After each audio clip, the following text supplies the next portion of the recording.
Hi అండి. ఈరోజు వచ్చేసి నేను బెండకాయ పులుసు చేశానండి. చూడండి, చూస్తుంటేనే చాలా బాగుంది కదండి.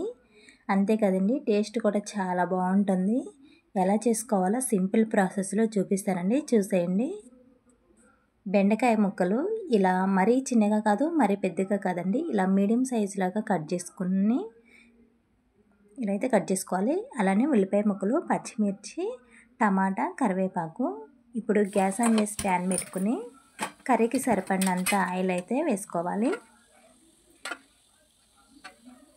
ఆయిల్ వేడిన తర్వాత పోపు దినుసులు, అలానే ఒక ఎండుమిర్చి,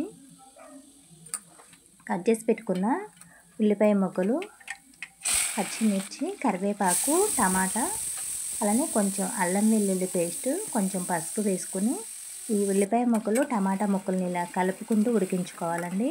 బెండకాయ కర్రీ అంటే చాలామందికి ఇష్టం ఉండదు కదండి, కానీ ఇలా పులుసులాగా ఈ ప్రాసెస్లో కనుక చేస్తే ఇష్టం లేని వాళ్ళు కూడా చాలా ఇష్టంతో తింటారు. ఇలా ఉడికిన తర్వాత ఇప్పుడు బెండకాయ ముక్కలను కూడా వేసుకుని రుచికి సరిపడినంత ఉప్పు వేసుకోవాలండి. కల్లుప్పు వేస్తేనే ముక్క తొందరగా ఉడికిద్ది. ఇలా ఉప్పు వేసుకున్న తర్వాత మొత్తం ఇలా ఒకసారి కలిపేసేసుకుని మూత పెట్టి ఉడికించుకోవాలి. ఇప్పుడు మూత తీసి చూడండి, మరీ బాగా ఉడకాల్సిన అవసరం అయితే లేదండి బెండకాయ ముక్కలు, ఎందుకంటే పులుసు కాబట్టి. ఇప్పుడు 2 స్పూన్ల వరకు కారం, 1 స్పూన్ ధనియాల పొడి కూడా వేసుకుని మొత్తం ఒకసారి ఇలా కలిపేసేసుకుని 1 నిమిషం పాటు ఉడికించుకుంటే చాలండి.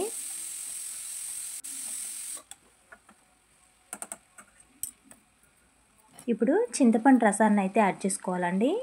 మనకి పులుపుకు సరిపడినంత చింతపండు రసాన్ని, అలానే గ్రేవీకి సరిపడినంత రసాన్ని అయితే యాడ్ చేసుకోవాలి. చూడండి, ఇలా చింతపండు రసాన్ని యాడ్ చేసుకున్నప్పుడే ఉప్పు, కారం, పులుపు సరిపోనియో లేదో చూసుకుని, చాలకపోతే యాడ్ చేసుకుని ఈ చింతపండు రసాన్ని అయితే ఇలా మరిగించుకోవాలండి. చూడండి, ఇలా మరిగిన తర్వాత కొంచెం కొత్తిమీర వేసేసుకుని గ్యాస్ ఆఫ్ చేసుకుంటే చాలా సింపుల్గా అయిపోయేటువంటి బెండకాయ పులుసు అయితే రెడీ అయిందండి. ఈ సమ్మర్ సీజన్లో అయితే ఫ్రైల కంటే కూడా ఇలా పులుసుల్లాగానే బాగుంటుందండి. మీరు కూడా ఒకసారి ఇలా ట్రై చేయండి. వీడియో కనుక నచ్చినట్లయితే ఒక చిన్న లైక్ చేయండి, షేర్ చేయండి, సబ్స్క్రైబ్ చేయండి ప్లీజ్.